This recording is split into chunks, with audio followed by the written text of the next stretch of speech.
महाराज के छोटे भाई को देखा नहीं, मारा नहीं, तो ये मुझे कलंक क्यों लगा है? मैंने तो प्रसन्न को देखा भी नहीं और मैं क्यों मारूंगा? तो भगवत प्रेमी इतनी बात सुन करके गर्गाचार्य जी ने कहा कि कन्हैया तुमने अवश्य ही भाद्र मास में चतुर्थी का चंद्रमा देख लिया होगा, क्योंकि चतुर्थी का चंद्रमा देख लेने से व्यक्ति को व्यर्थ का कलंक लग जाता है। तो भगवत प्रेमी भगवान कृष्ण को जब इस बात का बोध हुआ, ज्ञात हुआ, पता चला, तो उसके बाद श्री कृष्ण भगवान 10-5 लोगों को अपने संग लेकर के गए। कहाँ? जहाँ प्रसेन मरा पड़ा है। अब देखिए, जहाँ प्रसेन मरा पड़ा है वहां जाके देखा तो सिंह के पैरों के निशान, उन निशानों के साथ साथ आगे को बढ़े तो आगे बढ़े गए, पहुंचे तो वहां देखा तो सिंह मरा पड़ा है। अब जहाँ सिंह मरा पड़ा है वहां पर देखा तो जामवंत के पैरों के निशान। अब उन निशानों के साथ साथ जैसे आगे को बढ़े हैं तो सज्जनों गुफा के द्वार पर पहुंच गए। भीतर से आई आवाज, कौन है? अब तो कौन है कह करके जामवंत और भगवान कन्हैया में भयंकर युद्ध छिड़ गया। और सज्जनों देखो, युद्ध करते करते करते करते जामवंत की एक एक नस ढीली पड़ गई। जामवंत ने कहा, बस गोपाल, अरे बस करो, अरे गोपाल बस करो, अरे मैं समझ गया आप तो मेरे रघुवर हैं, राम जी हैं। ये बात क्यों कही बंधु? देखो, यहाँ भी सवाल खड़ा हो जाता है, यहाँ भी प्रश्न खड़ा हो जाता है कि जामवंत ने ये बात क्यों कही कि मैं समझ गया आप मेरे राम हैं। भगवत प्रेमी इसमें भी एक रहस्य छिपा त्रेता युग का। कौन सा? सुनो, जिस समय भगवान राम रावण को मार के आए थे तो भगवान राम ने अपनी पूरी सेना से एक बात कही थी कि आज मैं आप सभी को कुछ ना कुछ देना चाहता हूँ, मांगो। तो भगवान राम से किसी ने पूजा मांगी, किसी ने पूजा की शक्ति मांगी, किसी ने भक्ति मांगी, किसी ने प्रेम मांगा, लेकिन जामवंत शांत खड़े थे। भगवान राम ने कहा कि जामवंत तुम शांत क्यों खड़े हो? अरे मांगो, तुम क्या मांगना चाहते हो? आज मैं सभी को कुछ ना कुछ देना चाहता हूँ, आप भी मांगो, क्या मांगना चाहते हो? तो सज्जनों, इस बात पर जामवंत ने कहा कि प्रभु मैं क्या मांगू, और यदि आप देना ही चाहते हो तो सुनो, हमने रावण की सेना से युद्ध तो किया, लेकिन रावण की सेना में मेरी टक्कर का कोई वीर नहीं था। इसलिए अगर आप देना ही चाहते हो तो मैं 2 हाथ आपसे ही करना चाहता हूँ। मैं भी तो देखूं कि मेरे राम जी में कितना बल है।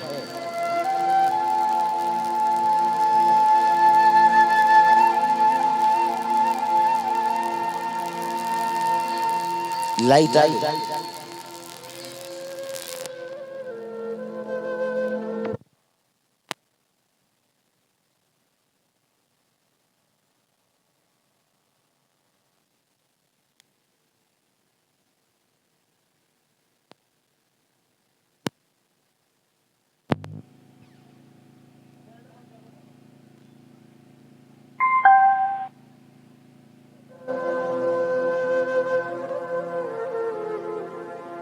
ओम ओम ओम श्री राधे राधे। जामवंत ने कहा कि प्रभु मैं ये देखना चाहता हूँ कि मेरे राम में कितना बल है। यदि आप देना ही चाहते हो तो मैं 2 हाथ आपसे ही करना चाहता हूँ। तो भगवत प्रेमी भगवान राम ने कहा, नहीं, गलत बात है जामवंत, क्योंकि स्वामी और सेवक का युद्ध होना मर्यादा के अनुकूल नहीं है। लेकिन तुमने ये अभिलाषा व्यक्त की है तो तुम्हारी ये मनोकामना, तुम्हारी ये अभिलाषा द्वापर में पूर्ण हो जाएगी, पूरी हो जाएगी। तो भगवत प्रेमियों, भगवान राम ने द्वापर की ओर इशारा कर दिया और आज वही त्रेता युग की मनोकामना जामवंत की द्वापर में भगवान ने पूर्ण कर दी। बोलो श्याम सुंदर भगवान की, बोलो श्री राधे रानी सरकार की। तो भगवत प्रेमी इसके बाद जामवंत से भगवान कृष्ण ने कहा कि जामवंत, ये जो मणि तुम्हारी बेटी पर है इसे हमें दे दो। क्यों? क्योंकि मुझे व्यर्थ का कलंक लगा है। ये सत्यजित महाराज की मणि है और किसी ने उनके छोटे भाई प्रसेन को मरवा के मणि को छीन लिया और उनका मन, उनका जो भाव है मेरी ओर है। उनके मन में ये भाव है कि मैंने उनके भाई छोटे प्रसेन को मरवा के और मणि को छीन लिया है। जामवंत, मुझे कलंक लगा है, ये मणि मुझे दे दो। जामवंत ने कहा कि प्रभु क्षमा करना, मैं आपकी इच्छा को पूर्ण नहीं कर सकता। क्यों? क्योंकि मैं मणि अपनी बेटी को दे चुका हूँ और बहन और बेटी को दी हुई वस्तु कभी वापस नहीं लेनी चाहिए। बहन बेटी को जितना भी हो सके दो, खूब दो। बहन बेटी को देने से कभी कम नहीं होता और दी हुई वस्तु वापस मत लो। इसीलिए कहा कि प्रभु मैं मणि नहीं दे सकता। हाँ, अगर मैं मणि को अपनी बेटी को नहीं देता तो मैं उस मणि को लेने का अधिकारी था, लेकिन अब नहीं। भगवान ने कहा तो मैं क्या करूं, मुझे तो कलंक लगा है जामवंत। तो भगवत प्रेमी जामवंत ने कहा कि प्रभु चिंता मत करिए, अभी उपाय है। क्या है कि आप मेरी बेटी से विवाह कर लीजिए, तो फिर पत्नी की वस्तु पति की। भगवान कन्हैया ने सोचा कि बताओ अब इस मणि के पीछे हमें विवाह भी करना पड़ेगा। तो सज्जनों, इसीलिए भगवान कृष्ण का दूसरा जो विवाह हुआ जामवती के संग हुआ। मणि को वापस कर दिया। सत्यराजित महाराज को रात भर नींद नहीं आई और उन्होंने भी अपनी बेटी सत्यभामा को भगवान को देने का निश्चय कर लिया, भगवान को देने का। लेकिन भगवान ने कहा कि पुत्री तो हम तुम्हारी ले लेंगे, लेकिन मणि नहीं लेंगे। तो तीसरा विवाह भगवान कृष्ण का सत्यभामा के संग हुआ। देखो सज्जनों, 8 पटरानियां हैं, रुक्मणी, जाम्बती, सत्यभामा, भद्रा, लक्ष्मणा, नग्नजिती, कालिंदी और मित्रवृंदा। ये 8 पटरानियां हैं। और देखो 16,100 राजकुमारियों को भौमासुर ने बंदी बना लिया था। और भगवत प्रेमी जब भौमासुर ने बंदी बना लिया था तो भगवान को समाचार मिला, मेरे प्रभु श्री कृष्ण सत्यभामा को संग लेकर के गए और भौमासुर का वध करके और उन 16,100 राजकुमारियों को बंदी गृह से मुक्त कराया। क्योंकि उस भौमासुर का ये संकल्प था, ये विचार था कि जब ये राजकुमारियां 20,000 हो जाएंगी तो मैं इन सबसे विवाह कर लूंगा।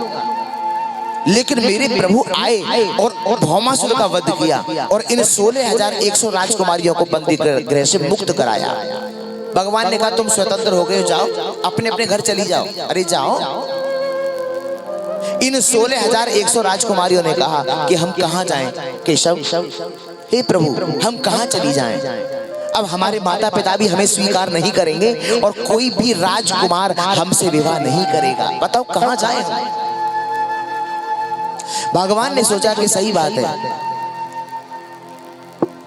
अब इनसे कोई राजकुमार भी विवाह करेगा नहीं और इनके माता पिता भी इन्हें अगर स्वीकार नहीं करेंगे तो ये बेचारी जाएंगी कहां, ये बेचारी आखिर जाएंगी कहां। तो भगवान ने सोचा कि मुझे इन सबसे विवाह कर लेना चाहिए। जब कृष्ण के मन में ये भाव जागृत हुआ तो भगवत प्रेमियों इस पर भगवान ने अपनी इच्छा इन गोपियों के साथ इन 16,100 राजकुमारियों के समक्ष रखी और कहा कि ये देवियों, हे महाभागाओ, अगर तुमने मन में अन्यथा कोई विचार ना किया हो तो मैं तुम सबसे विवाह करना चाहता हूँ। भगवत प्रेमी 16,100 राजकुमारियां बड़ी प्रसन्न भई। कहा कि केशव इससे बड़ी बात हमारे लिए और क्या हो सकती है, ये तो परम सौभाग्य की बात है। तो भगवत प्रेमियों भगवान कन्हैया ने इन 16,100 राजकुमारियों से एक ही मुहूर्त में विवाह कर लिया। देखो आपकी जानकारी के लिए बताते चले कि जिसको कोई भी स्वीकार नहीं करता उसे भगवान स्वीकार करते हैं। कहा भी है, दरबार में राधा रानी के दुख दर्द मिटाए जाते हैं।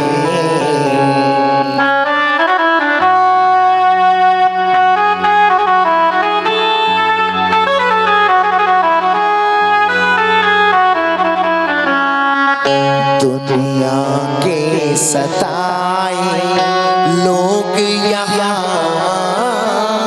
सीने से लगाए जाते हैं।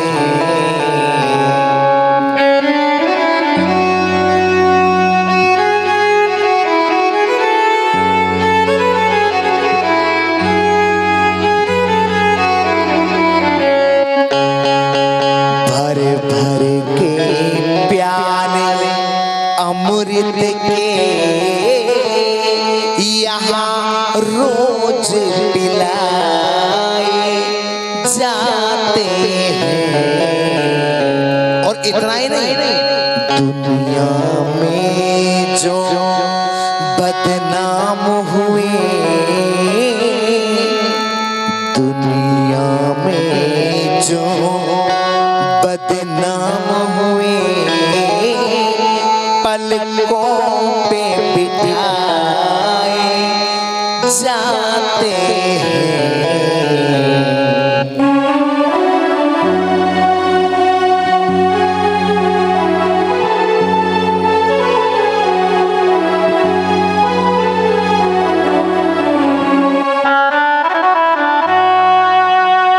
इसीलिए भगवत प्रेम दरबार में राधा रानी के दुख दर्द मिटाए जाते हैं, दुनिया के लोग सताए यहाँ सीने से लगाए जाते हैं। क्योंकि भगवान के लिए कभी भेदभाव नहीं, भगवान के मन में कभी मतभेद नहीं है, कभी भेदभाव नहीं है, ठीक है। हाँ, भगवत प्रेमी भेदभाव जो करे वो इंसान है, हाँ जी कि ना जी। और कितनी बड़ी अज्ञानता, कितनी बड़ी मूर्खता है कि इंसान इंसान से भेदभाव रखता है। और वो ईश्वर जो जगत का मालिक है, जो कण-कण में विराजमान है, जिसकी कृपा विलासिता से ये सारा संसार प्रपंच पालित होता है, उसके मन में जरा भी भेदभाव नहीं है, जरा भी भेदभाव नहीं। तो भगवत प्रेमी उस जगत के मालिक ने कभी भेदभाव नहीं किया, तो एक इंसान को भी यानी कि हमको भी किसी के भी प्रति भेदभाव नहीं रखना चाहिए। बोलो श्याम सुंदर भगवान की, बोलो श्री राधे रानी सरकार की। तो भगवत प्रेमियों, इसीलिए मेरी माता बहनों भाइयों हरि भक्तों, भगवान ने 16,100 राजकुमारियों से एक ही मुहूर्त में विवाह कर लिया। अब देखो भगवान कृष्ण की 16,108 रानियां हैं। और सत्य तो ये है भगवत प्रेमियों कि देखो श्री कृष्ण ही हम सबके सच्चे पति हैं, सबके सच्चे पति हैं श्री कृष्ण ही, जो इस लोक में भी साथ देते हैं और परलोक में भी साथ निभाते हैं। भगवान का परिवार बड़ा सुंदर है। सभी रानियां द्वारका धाम में आ गई हैं और सभी के कक्ष अलग अलग बने हैं, अलग अलग। और भगवत प्रेमियों देखो सुनो, सभी रानियां बारी बारी से भगवान से रूठती हैं, नाराज होती हैं, लेकिन रुक्मिणी जी भगवान से एक बार भी रूठी नहीं। और राजन से लेके दरबान तक, संतरी से लेके मंत्री तक सब एक ही बात कहते हैं कि हमारी रुक्मिणी जैसी मालकिन तो भगवान हर किसी को मिले, हर किसी को मिले। तो भगवत प्रेमी इसीलिए क्योंकि रुक्मिणी जी के हृदय में सबके प्रति प्रेम की भावना है। रुक्मिणी जी साक्षात लक्ष्मी है साहब, जी हाँ। अब आचार्य सुखदेव जी कहने लगे राजन, अब इसके बाद भगवान के एक बचपन के मित्र हुए, बचपन के सखा जिनका नाम सुदामा था। भगवत प्रेमी हम आपसे सुदामा के बारे में चर्चा कर रहे हैं और सबसे पहले सुदामा जी के जीवन के बारे में आप जाने, उनका दर्शन करें। कि कृष्णासीद सखा कशिद ब्राह्मणो ब्रह्मा वेदम विरक्त इंद्रियार्थेषु प्रशांतात्मा जितेन्द्रियः। सज्जनों, सुदामा जी बचपन से विरक्त थे, इंद्रियों में सुदामा जी की विरक्ति है, प्रशांत मन है। और देखो सुदामा जी ने एक अयाचक व्रत ले रखा है। अयाचक व्रत का मतलब है किसी से भी कुछ नहीं मांगने वाली प्रतिज्ञा। भगवत प्रेमी बड़े समझने की बात है। देखिए यजमानों के घर पूजा पाठ करने जाते हैं सुदामा जी, अगर उनके यहाँ से बिन मांगे कुछ मिल जाए तो घर में भोजन बन जाए, नहीं तो कई दिन तक सुदामा जी के घर में चूल्हा नहीं जलता था। उनकी एक पत्नी है जिनका नाम सुशीला देवी है, इनका नाम सुदामा, दोनों की राशि सेम है, कुंभ राशि है, बोलो कृष्ण भगवान की। और सुदामा जी के बच्चे हैं भगवत प्रेमियों, वे सब उनकी जो संतान है वो बेचारे बच्चे नग्न अवस्था में घूम रहे हैं, उनके पास वस्त्रों तक की व्यवस्था नहीं है। सुदामा जी की एक ही कुटिया है और वो ऐसी कुटिया है अगर बरसात हो जाए तो पूरी कुटिया में जली जल भर जाए बंधुओं, पूरी कुटिया में जली जल भर जाए। कैसा त्यागी जीवन है सुदामा जी का।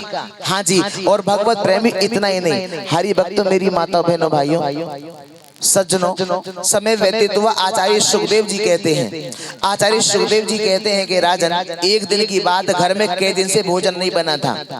जब भोजन कई दिन से बना नहीं तो सुदामा जी की तनकी पत्नी इनके पास आई और आकर के कहा कि स्वामी एक बात मैं आपसे कहना चाहती हूँ। क्या? कि ये बताइए, कई दिन हो गए घर में भोजन नहीं बना, चूल्हा नहीं जला, बच्चे भी भूखे प्यासे भटक रहे हैं और आपने भी कई दिनों से अन्न ग्रहण नहीं किया। अन्न ग्रहण नहीं किया, तो ये बताइए आपके जो बचपन के जो मित्र हैं जिनका नाम श्री कृष्णचंद्र है, ये बताइए कभी आपका उनसे मिलने का मन नहीं होता? भगवत प्रेमी भगवान कन्हैया ने कहा मतलब तुम कहना क्या चाहती हो देवी? तुम ये कहना चाहती हो कि मैं अपने कन्हैया से जाके कुछ मांगू? यही कहना चाहती हो? नहीं नहीं स्वामी, मैंने ये नहीं कहा कि आप उनसे जाके कुछ मांगिए। उनसे कुछ मांगने की आवश्यकता नहीं है, वो सब जानते हैं, वो घटघट वासी हैं, वे अंतर्यामी हैं और वे सब जानते हैं कि मेरे भक्त को क्या चाहिए। तो भगवत प्रेमियों इतनी बात कही और कहा कि स्वामी मैं सिर्फ इतना निवेदन करने आई हूँ कि एक बार आप उनके दर्शन के लिए जाइए, एक बार उनके दर्शन के लिए जाइए बस। तो भगवत प्रेमियों सुदामा जी ने कहा देवी सुशीला तुम भली भांति जानती हो मैंने अयाचक व्रत ले रखा है और ये अयाचक व्रत तुम्हारे सहयोग के कारण टिका है, तुम्हारे सहयोग के कारण टिका है देवी। तुम मेरी पत्नी हो सुशीला।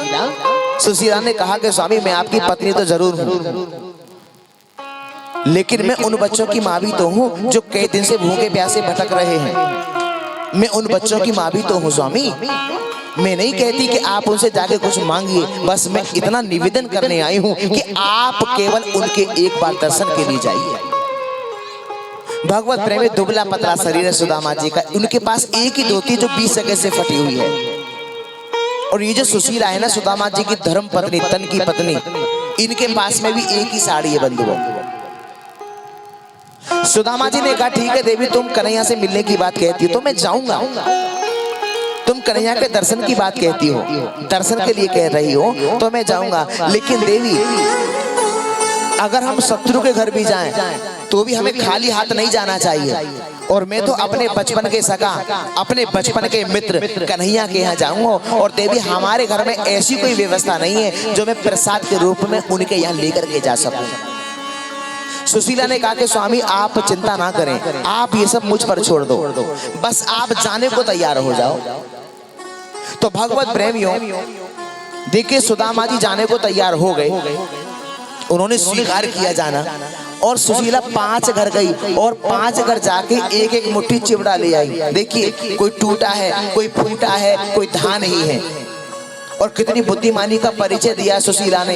इन चिवड़ाओं को सजनों एक बालिस्त कपड़े में बांधा। बालिस्त का मतलब है कई जगह से सिला हुआ वस्त्र, उसमें बांधा और इन चिवड़ाओं की पोटली को, इस चिवड़ाओं की पोटली को सुदामा जी को दिया और चरण स्पर्श किए और मन में संकल्प लिया कि जब तक सही सलामत मेरे पति घर वापस नहीं आ जाएंगे तब तक अन्न का भी कण मुख में नहीं रखूंगी।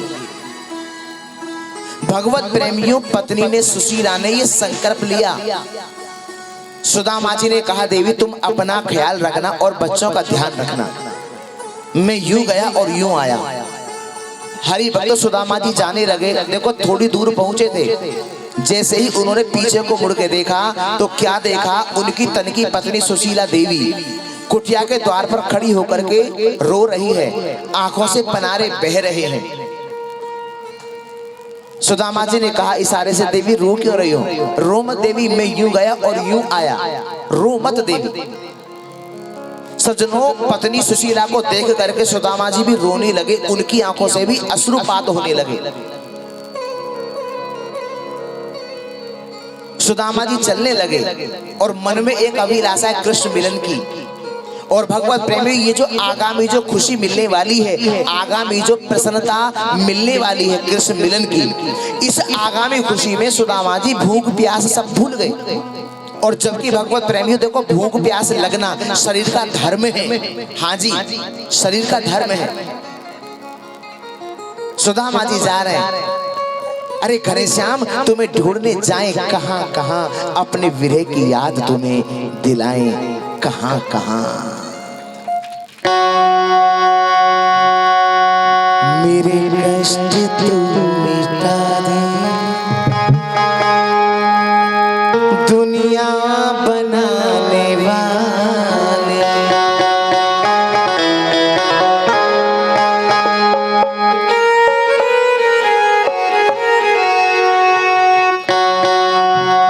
मेरे कष्ट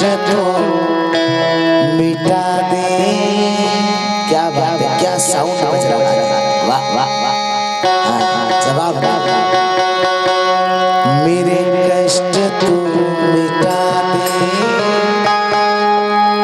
दुनिया बनाने वाले।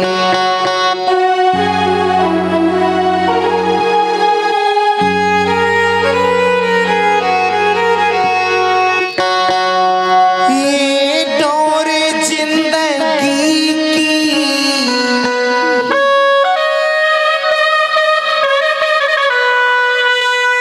ये डोर जिंदगी की मेरे श्याम के हवाले, मेरे कष्ट तो मिटा दे, दुनिया बनाने वाले।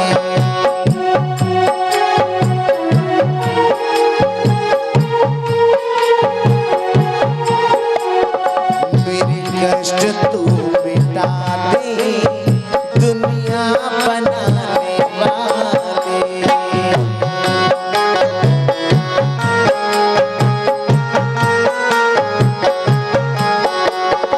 ये डोर जिंदगी की, ये डोर जिंदगी की मेरे श्याम के हवाले, मेरे कष्ट तो मिटा दे, दुनिया बनाने वाले।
मेरा ना और कोई इस जग में आसरा है,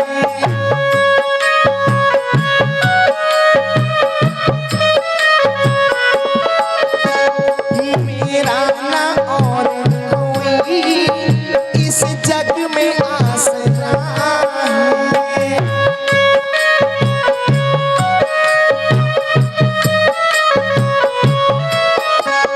मुझको तलाश तेरी नैनों में सावरा है, मुझको तलाश तेरी नैनों में सावरा है। दर्शन की आरज़ू है, दर्शन की आरज़ू है, गौएं चराने वाले।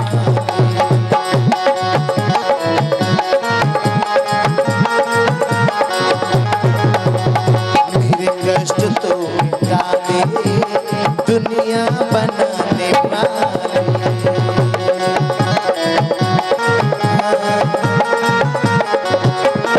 सभी दोनों हाथ ऊपर करेंगे, बड़े वाले हाथ। बोलो श्याम सुंदर भगवान की जय हो।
सांसों में तुम बसे हो, दिल में समाने वाले, फिर कष्ट तो मिटा दे दुनिया बनाने वाले।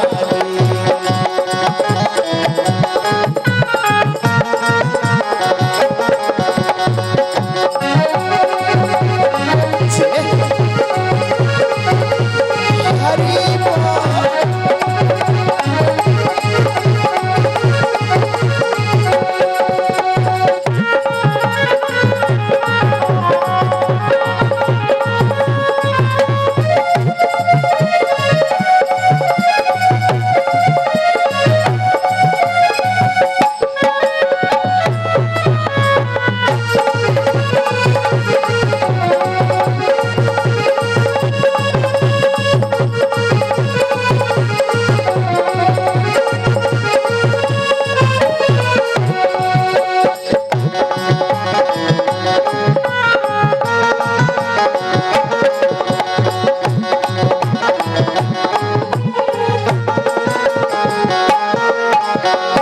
जन्नत में बेच चाहे दो जग में बेच दे तू।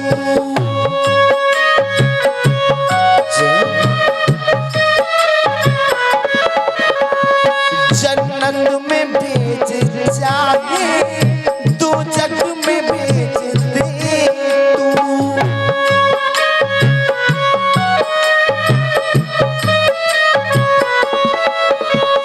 हम तो तेरे दीवाने, एक बार देख ले तू।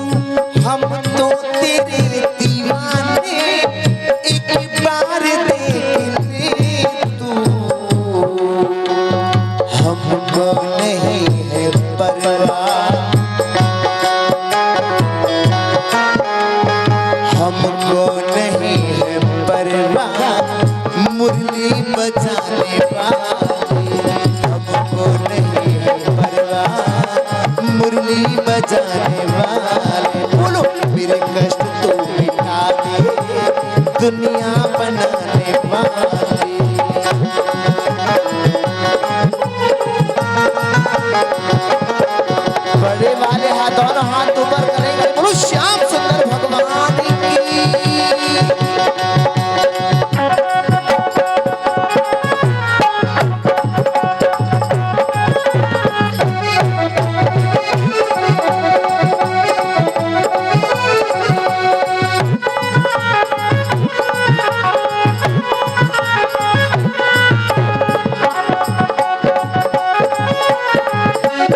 दुनिया बनाने वाले।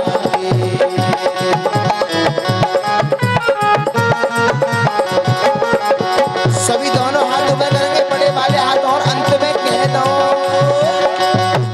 मेरे कष्ट तू मिटा दे, दुनिया बनाने वाले। मेरे कष्ट तू मिटा दे, दुनिया बनाने वाले। मेरे कष्ट तू मिटा दे, दुनिया बनाने वाले।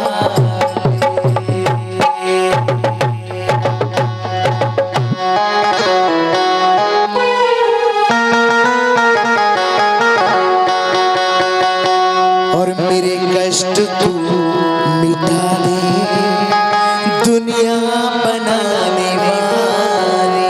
भाव से कहते ना, मेरे कष्ट तू मिटा दे और दुनिया बनाने वाले।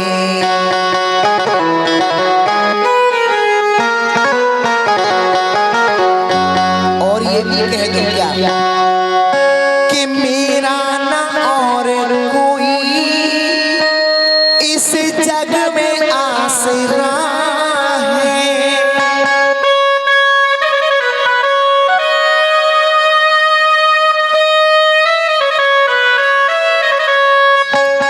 और मेरा ना और कोई इस जग में आसरा है।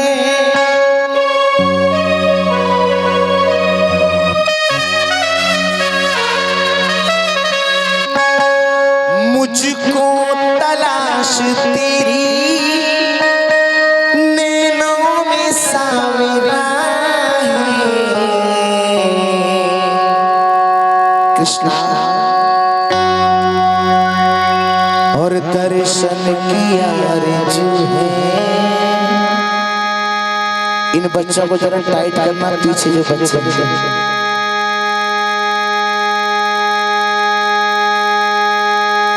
कौन से स्कूल में पढ़ते हैं, बड़े हैं, समझदार हैं, इतने छोटे भी नहीं हैं। और दर्शन की आरज़ू है, गौए चराने वाले।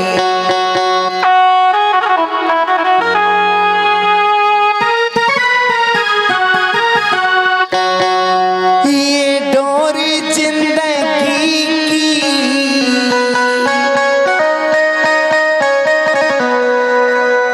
मेरे श्याम के हवाले। और मेरे कष्ट तू मिटा दे, दुनिया बनाने वाले।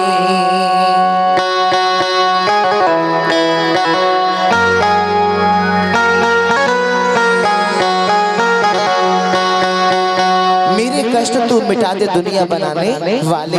ये डोर जिंदगी की मेरी श्याम के हवाले। बोलो बांके बिहारी लाल की। तो भगवत प्रेमियों आज यही प्रेयर कर रहे हैं। अब इसके बाद देखो सुदामा जी जा रहे हैं, हरिनाम संकीर्तन की करते हुए जा रहे हैं। लेकिन भगवत प्रेमी जाते हो रहे द्वारका सुदामा जी, लेकिन मार्ग भूल गए, रास्ता। काशी चले गए, पुष्कर चले गए, वृंदावन चले गए, और ना जाने घूमते घामते कहां कहां जा रहे हैं। अब एक समस्या और होगी भगवत प्रेमी, कौन सी? कि मार्ग में ना एक विशाल नदी पड़ गई। अब आपको पार कैसे करें? नदी को पार कैसे करें? क्योंकि तैरना उनको आता नहीं भगवत प्रेमियों। अब जब तैरना आता नहीं तो साहब हुआ क्या? आहा, कि दुखी ब्राह्मण है गयो जब देखी नदिया धार, और बिन केवट नैया बिना मैं कैसे जाऊं पार। दुखी ब्राह्मण है गयो जब देखी नदी आधार, और बिन केवट नैया बिना मैं कैसे जाऊं पार। लाला कन्हैया अब तेरी गरज पड़े तो अपने आप बुला ले, तैरना हमें आवे नहीं, नदी पड़ गई विशाल, अब या को पार कैसे करें हम। तो भगवत प्रेमी जब समर्पण भाव आया सुदामा जी के अंदर तो एक केवट नाव को लेकर के आया। देखिए आपकी जानकारी के लिए बता दे, त्याग और समर्पण दो चीजें हैं, लेकिन भगवान को त्याग से भी ज्यादा समर्पण प्रिय है बंधु। समर्पण पसंद है प्रभु को। क्यों? क्योंकि त्याग करना पड़ता है और समर्पण अपने आप हो जाता है। और सुन लीजिएगा, बड़ा कड़वा सत्य कहने जा रहा हूं, आगे सुन लीजिए। भगवान को मंदिरों से भी ज्यादा मनुष्य का हृदय पसंद है। भगवान को मंदिरों से भी ज्यादा मनुष्य का हृदय पसंद है। क्यों पसंद है? क्यों बंधुओं? सुनिए, क्योंकि मंदिरों में इंसानों की चलती है। मंदिरों में किसकी चलती है? जोर से बोलो। इंसानों की। मंदिर है किसका? भगवान का। और चल किसकी रही है? इंसान की। मतलब मंदिरों में इंसानों की चलती है और मनुष्य के हृदय में भगवान की चलती है। भगवान की चलती है। इसलिए मेरे प्रभु को, परमात्मा को, मेरे कृष्ण को, उस माधव को, परमात्मा शिव को, मेरे रघुवर को मंदिर से भी ज्यादा मनुष्य का हृदय पसंद है साहब। त्याग करना पड़ता है, समर्पण अपने आप हो जाता है। इसलिए त्याग से भी ज्यादा समर्पण प्रिय है, क्योंकि समर्पण अपने आप हो जाता है, उसको करना नहीं पड़ता। सरेंडर, समर्पण। अब भगवत प्रेमी इसके बाद हरि भक्तों, केवट जी ने कहा, अरे पंडित जी पार जानो का? सुदामा जी बोले, अरे भैया केवट, पार तो जानो, तुम पार लगा दोगे? बोले हाँ, हमारा तो यही काम है, पार लगाना। तो भगवत प्रेमी सुदामा जी नाव में जैसे ही बैठने लगे तो केवट जी कहने लगे, पंडित जी कुछ पैसा वैसा भी है या वैसे ही बैठ रहे हो?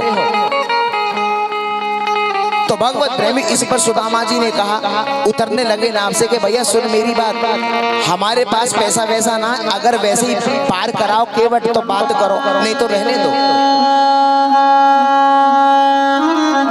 सज्जनों, सुदामा जी नाव से उतरने लगे तो केवट कहने लगे, कोई बात नहीं पंडित जी आप बैठिए, अरे आप जैसों को तो मैं यूं ही पार लगा देता हूँ। सुदामा जी नाव में बैठ गए और केवट जी नाव को चलाने लगे। केवट जी टकटकी लगा के सुदामा जी को देखते जा रहे हैं। सुदामा जी ने कहा, भैया केवट तो को मैं बहुत देर से देख रहे हूँ, बहुत देर है तो है तेने में देखो ना, तुम वो टकटकी लगा के कहाँ देख रहे हो? केवट जी बोले, पंडित जी बुरा ना मानो तो एक बात कहूँ। हाँ कहो। कि मैं देख क्या रहा हूँ, मैं ये जानना चाहता था कि आखिर आप जा कहाँ रहे हो? अच्छा, अरे भैया तो क्या बताएं, तो क्या बताऊं केवट, ये जो द्वारका के जो राजा हैं श्री कृष्णचंद्र जी महाराज द्वारकाधीश, हाँ हाँ वे हमारे बचपन के सखा हैं। बचपन के सखा? हाँ, श्री कृष्णचंद्र जी महाराज, हाँ द्वारकाधीश, हाँ हाँ आपके? अरे भैया हाँ हाँ हमारे। तू मेरे वस्त्रन को देख के कह रहे हो मेरो कन्हैया वस्त्र नाए देखे, मेरो कन्हैया आभूषण नाए देखे, मेरो कन्हैया तो केवल मन देखे है कि मन कैसो है, मन कैसो है। इसलिए भगवान के दरबार में तन का नहीं बंधुओं, मन का हिसाब होता है, ध्यान रखना। भगवान तन को नहीं देखते, भगवान वस्त्रों को नहीं देखते, भगवान तो मन को देखते हैं कि इनका मन कैसा है। और आपकी जानकारी के लिए ये भी स्पष्ट करते चलें, ये भी अवगत कराते चलें, ये भी बताते चलें कि ये जो केवट है ये कोई केवट नहीं है, श्री कृष्ण ही केवट का रूप लेकर के आए हैं। जी हाँ, देखा सुदामा जी को आवश्यकता पड़ी, समर्पण भाव आया, नदी को पार हम नहीं कर पाएंगे, और जिस चीज को हम ना कर सके, जिस काम को भक्त ना कर पाए, उसे मेरे भगवान करते हैं, भगवान करते हैं। इसलिए जो आप कर सको ना तो कर लिया करो। सुन लीजिए, जो ना हो ना तो प्रभु पर समर्पित कर दीजिए, भगवान को सौंप दीजिए। ध्यान रखना, मुश्किलों को प्रभु के अर्पण अगर कर दोगे, मुश्किलों को प्रभु को अर्पण अगर कर दोगे तो आपकी सारी मुश्किलें बड़ी सहज हो जाती हैं, सहज हो जाती हैं, सरल हो जाती हैं, आसान हो जाती हैं। कह दो जय श्री कृष्ण। इसीलिए भगवत प्रेमी बड़े ध्यान रखने की बात है। आप प्रभु पे छोड़ के तो देखिए, विडंबना ये है कि हम भगवान पर छोड़ते नहीं है, विडंबना यही तो है। भाई हम ठाकुर जी की सेवा करते हैं, भगवान की पूजा पाठ अर्चना आराधना करते हैं, है ना, लेकिन फिर भी चिंता करते हैं। तो एक बात बताओ कि भगवान की भक्ति करने के पश्चात भी अगर भक्त के मन में चिंता है तो वो पूजा है? क्या भगवान पर विश्वास है? नहीं है। अगर विश्वास होता तो भक्त के हृदय में कभी चिंता आती ही नहीं, आती ही नहीं। जी हाँ,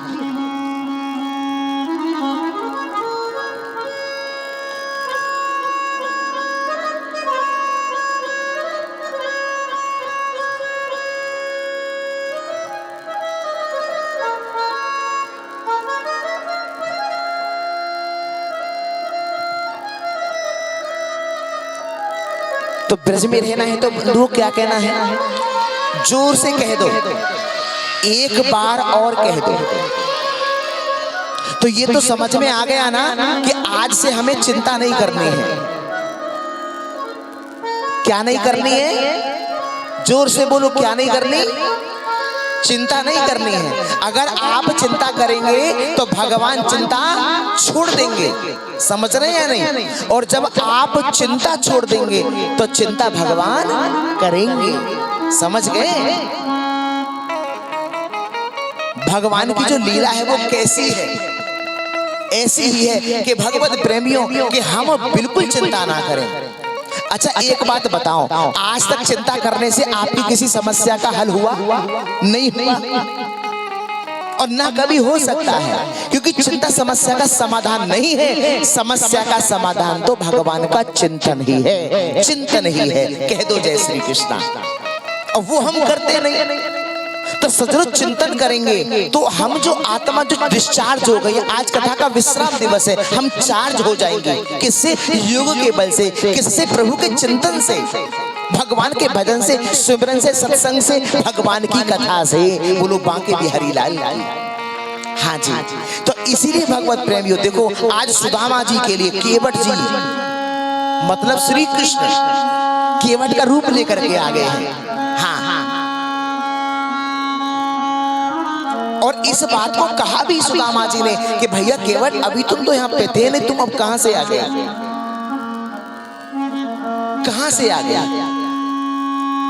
बोले कि मैं तो यही पास में रहता हूँ महाराज। हाँ, मेरा तो यही काम है, पार लगाना, पार लगाना। और आप जैसों को तो मैं यूं ही पार लगा देता हूँ। देखा? तो भगवत प्रेमियों, मेरे कहने का अर्थ सिर्फ इतना है कि आप छोड़ के देखो बस। यदि देखो आपने 7 दिन कथा को श्रवण किया और 7 दिन कथा को श्रवण करने के बाद में भी अगर आपके मन से चिंता नहीं गई तो आपके कथा श्रवण करने का कोई फायदा नहीं। बोलो बांके बिहारी लाल। समझ गए? तो आज से हमें क्या नहीं करना है? चिंता नहीं करनी है। क्या करना है? चिंतन करना है, मतलब भजन करना है, मनन करना है, प्रभु का स्मरण करना है, भगवान को याद करना है। समझ गए? बात क्लियर है? कोई डाउट तो नहीं है? चलिए एक जयकारा लगा दो, फिर आगे बढ़े। ब्रज में रहना है तो क्या कहना है? भगवत प्रेमियों, सुदामा जी ने जब कहा कि भैया तू ना जाने केवट मेरे लिए कन्हैया को मेरो कन्हैया वस्त्र नाए देखे, मेरो कन्हैया आभूषण भी नाए देखे, वो तो केवल मन देखे है कि मन कैसो है। हाँ, केवट जी की आंखें भर आई, आंखों से पनारे बह चले और मनी मन कहा कि वारे वाह सुदामा, दुनिया बदल गई लेकिन तुम नहीं बदले, तुम नहीं बदले। देख तेरे संसार की हालत क्या हो गई भगवान, कितना बदल गया इंसान। हाँ, मैं यहाँ एक निवेदन आपसे और करना चाहूंगा कि जीवन में आप कुछ भी पालो, कितने भी बड़े पद पर बैठ जाओ, कितने भी बड़े पद पर विराजमान हो जाओ, लेकिन अपने पुराने समय को मत भूलना कभी। कह दो जय श्री कृष्णा। क्योंकि भगवत प्रेमियों, आलस्य और अलबेलापन ये हमारे बहुत बड़े दुश्मन है। ध्यान रखना, अलबेलापन का मतलब क्या है? अलबेलापन शब्द का अर्थ क्या है? अलबेलापन का मतलब है बन ठन के रहने की आदत, छैलापन, बांकापन, ये अलबेलापन का अर्थ है। बोलो श्याम सुंदर भगवान की। हम सरल बने। सरल में कितने शब्द हैं? 3 शब्द हैं। सरल का मतलब क्या है? सा से सीता, और रा से राम, और ला से लक्ष्मण। समझ रहे हैं ना? सा से सीता, रा से राम और ला से लक्ष्मण, सरल। और जब सरलता हमारे जीवन में आ जाएगी तो भगवान दूर नहीं है, हमको भगवान पहले से ही प्राप्त हैं। कह दो श्री रामचंद्र भगवान। भगवत प्रेमियों, केवट जी से पूछा सुदामा जी ने, भैया केवट, हाँ कहो पंडित जी। भैया केवट एक बात बता, यहाँ से अभी द्वारका नगरी कितनी दूर और है? कहा कि पंडित जी अभी आपको कम से कम 3 महीने का समय लग जाएगा। 3 महीने का समय? हाँ, अभी इतनी दूर है? बोले हाँ। तो भगवत प्रेमी सुदामा जी ने कहा, चल भैया केवट, तेने हमको पार करा दिया, अब तू अपना काम देख। हाँ, केवट जी चले गए। सुदामा जी ने मन में विचार किया कि अब थोड़ा आराम कर लूं, उन्हें विश्राम कर लूं, फिर चलूंगा। तो भगवत प्रेमी सुदामा जी एक वृक्ष के नीचे लेटे, मिट्टी के ढीले का बनाया तकिया और अपनी जो फटी पुरानी धोती है ना, जो 20 जगह से फटी हुई है, उसी से सर को ढक लिया। बेचारे लेटे तो थे विश्राम करने के लिए, परंतु उनको नींद आ गई। अब हड़बड़ा के उठे, अरे अरे मुकु तो अभी द्वारका जानो है, मैं तो सोएगा, वो तो निद्रा आएगी। तो सुदामा जी की निद्रा खुली तो क्या देखा? वहां बड़े बड़े महल दिखाई दे रहे हैं, बड़े बड़े प्रसाद दिखाई दे रहे हैं, लोग आ रहे हैं, लोग जा रहे हैं, सभी एक ही जय जयकार की ध्वनि लगा रहे हैं, जय श्री कृष्णा, जय श्री कृष्णा, जय श्री कृष्णा। सुदामा जी ने इन लोगों को बुलाया और पूछा कि भैया ये बताओ ये कौन सी नगरी है? चो भैया जी महाराज, कहिए पंडित जी, भैया ये कौन सी नगरी है? तो उन लोगों ने कहा कि महाराज जी, पंडित जी, ये हमारे श्री कृष्णचंद्र जी महाराज जी की द्वारका नगरी है, जो हमारे द्वारकाधीश हैं। अच्छा, हाँ, तो भैया एक बात और बताओ, पूछो, जहाँ नगरी को प्रधान द्वार किधर है? उन्होंने बताया। सुदामा जी मुख्य द्वार पर पहुंच गए तो वहां भगवान के 2 द्वारपाल थे। कौन? जय और विजय। जय और विजय से भगवान सुदामा जी ने कहा, भैया ये कौन सी नगरी है? जय और विजय ने कहा कि पंडित जी ये हमारे द्वारकाधीश जो श्री कृष्णचंद्र जी महाराज हैं, हाँ हाँ ये उन्हीं की नगरी है। अच्छा, फिर तो भैया जय वाई की नगरी है, जो मेरे बचपन को सखाया कन्हैया। तो जय और विजय ने कहा, सही कहा पंडित जी, दोबारा कहना। पंडित जी दोबारा कहना, अभी क्या कहा? अरे भैया ये वाई की नगरी है, जो मेरे बचपन को सखा कन्हैया। हाँ बिल्कुल कहा, सही कहा महाराज आपने, हमारे महाराज जी के सखा बिल्कुल आपके जैसे हुआ करते हैं, आपके जैसे ही। सुदामा जी ने कहा, भैया तुम जे मत सोचो मैं कन्हैया से कुछ मांगने आया हूँ, बस मैं दर्शन की अभिलाषा लेके आया हूँ। मुकु एक बार तुम कन्हैया के दर्शन करा दो, मैं वापस अपने घर चलो जाऊंगा। जय और विजय ने कहा कि पंडित जी क्षमा करना, अभी अभी हमको महल से समाचार मिला है कि प्रभु दोपहर का भोग पाकर के और विश्राम की अवस्था में जाने वाले होंगे। हाँ एक काम कर सकते हैं क्या कि आपका जो समाचार है वो प्रभु से जाके निवेदन कर देते हैं। अगर प्रभु अभी विश्राम की अवस्था में नहीं गए होंगे तो, और जो भी प्रभु हमसे कहेंगे वो आके आपको बता देंगे, आप यहाँ बैठिए विराजिए। भगवत प्रेमी बड़ी इज्जत और सम्मान आदर पूर्वक सुदामा जी को जय और विजय ने बिठाया और अंदर गए तो भगवान से जाके कहा हाथ जोड़ के जय और विजय ने, प्रभु आपके विश्राम में व्यवधान डालने की दृष्टता से हम आपसे क्षमा चाहते हैं, हम आपसे कुछ निवेदन करने आए हैं प्रभु। क्या? जय और विजय ने कहा कि प्रभु द्वार पर एक नितांत विपन्न ब्राह्मण खड़ा है। अच्छा, हाँ, उधड़ी सी रस्सी है, टूटी सी छड़ी है और नंगे पग है प्रभु। अच्छा, दुबला पतला शरीर है भगवान, एक नन्हा सा बालक एक एक हड्डी को गिन सकता है, एक नन्हा सा बालक। अच्छा हाँ, और प्रभु इतना ही नहीं, उधड़ी सी रस्सी है, टूटी सी छड़ी है और सर ढकने को वस्त्र तक नहीं है। चरणों से लहू बह रहा है, चरणों की बिवाइयां फटी हुई है प्रभु। अच्छा हाँ, और प्रभु इतना ही नहीं, वो व्यक्ति, वो ब्राह्मण अपना नाम सुदामा बताता है, सुदामा। अच्छा हाँ, भगवत प्रेम में जैसे भगवान ने नाम सुदामा सुना तो सुदामा नाम सुनते ही उस परमात्मा श्री कृष्ण ने सिंहासन छोड़ दिया और छोड़ के खड़े हो गए। पूरे द्वारकाधीश भगवान की सिंहासन छोड़ के खड़े हो गए और जय और विजय से कहा, अरे तुम उन्हें भीतर क्यों नहीं लाए? अरे तुम उन्हें भीतर क्यों नहीं लाए? देखा, एक बचपन के सखा सुदामा का नाम सुनते ही भगवान ने सिंहासन को छोड़ दिया। हाजी के ना जी, और तो और छोड़िए, ऊपर से छलांग लगा दी। 7 ड्योढ़ियों को पार करना था, सीढ़ियां भी है, लेकिन भगवान ने सीढ़ियों का भी आश्रय नहीं लिया। जब भक्त के मन में, भक्त के हृदय में भगवान से मिलने की इच्छा इतनी प्रबल हो जाती है जितनी सुदामा जी के मन में प्रबल भई, ऐसे ही उससे कई गुना ज्यादा बढ़कर भगवान के मन में भक्त से मिलने की इच्छा प्रबल हो जाती है, प्रबल हो जाती है। हाँ, भगवान कहते हैं ना कि तू मेरी ओर एक कदम बढ़ा के तो देख, एक कदम तू मेरी ओर बढ़ा के तो देख, तेरे सारे वारे न्यारे ना कर दूं तो कहना।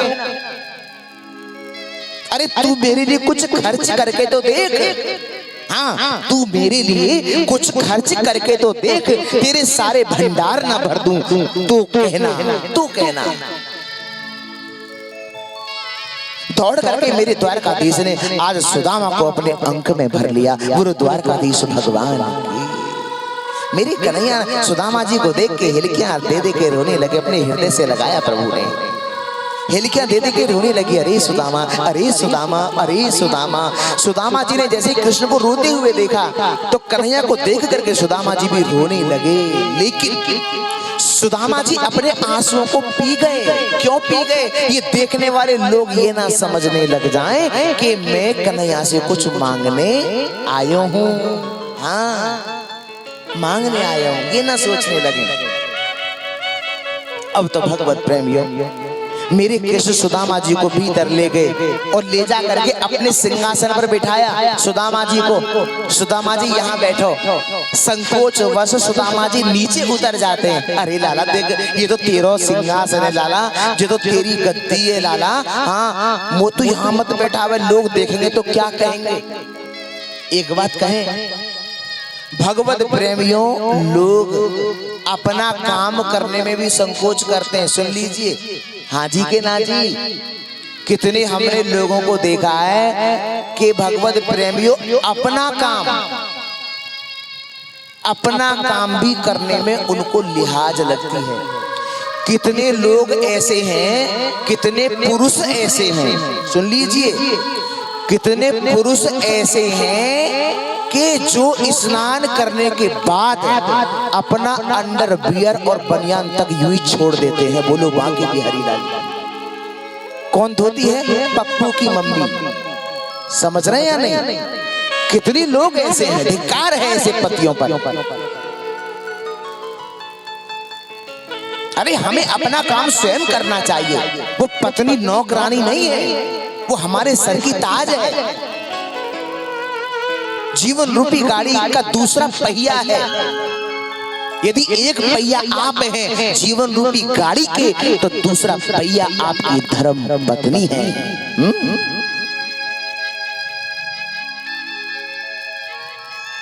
इसीलिए हम ऐसे काम ना करें, स्वयं करें। हमें अपने कार्य स्वयं करने चाहिए भगवत प्रेमियों। कभी आपने तीसरी चौथी क्लास में पढ़ा भी होगा, हिंदी की पुस्तक में एक लेसन था, अपना काम स्वयं करें। पढ़ा भी होगा कुछ लोगों ने। इसीलिए मेरा विनम्र निवेदन है, विनम्र आग्रह है, आज सुदामा जी को अपने सिंहासन पर बिठा रहे हैं, स्वयं चरणों में बैठ गए। भगवान जगत के मालिक, वो परमात्मा श्री कृष्ण जो कड़कड़ में विराजमान है, जो मेरे पिता का भी पिता है, जो आप सबके पिता का भी पिता है।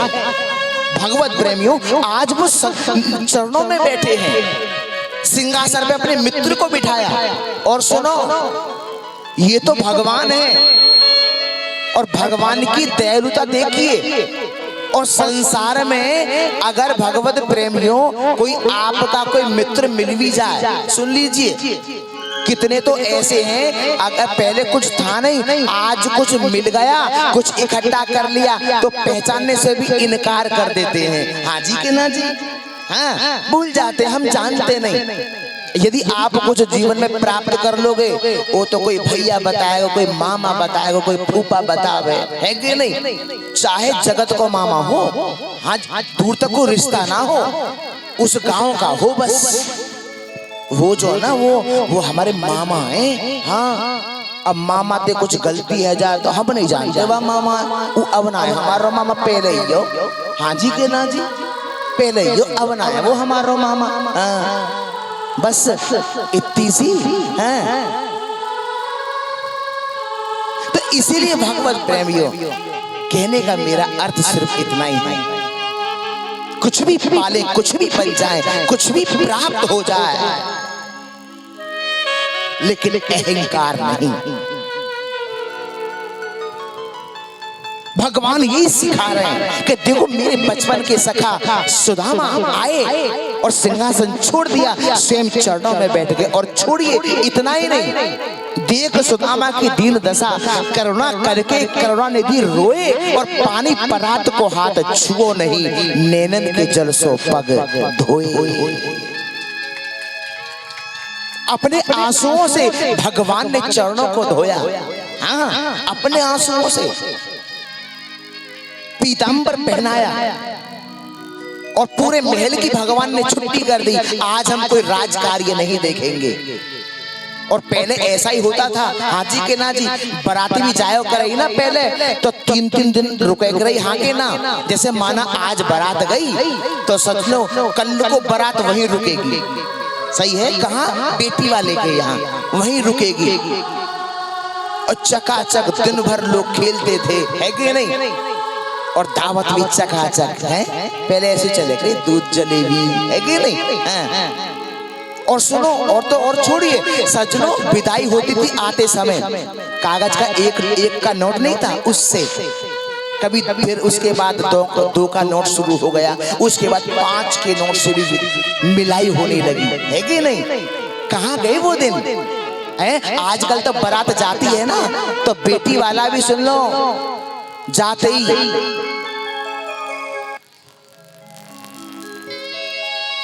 बारात पहुंची, बारात चढ़ी, और बारात चढ़ती भाई दरवाजे पे पहुंची, और बाराती